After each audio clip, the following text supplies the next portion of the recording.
Hello everyone. Today we're going to talk about the most common types of banana plugs. Based on their shapes, I have 3 types of banana plugs in hand. And you can take a look.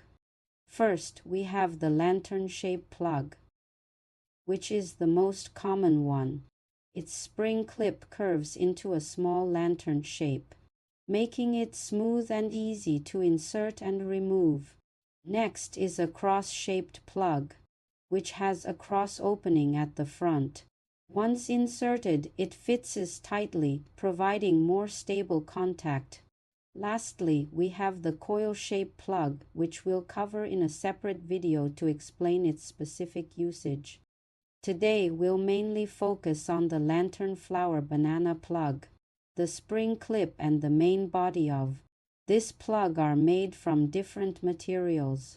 The main body is made of brass, while the spring clip is made of beryllium copper, as beryllium copper offers superior hardness, wear resistance and corrosion resistance, ensuring the plug remains durable and functional over time.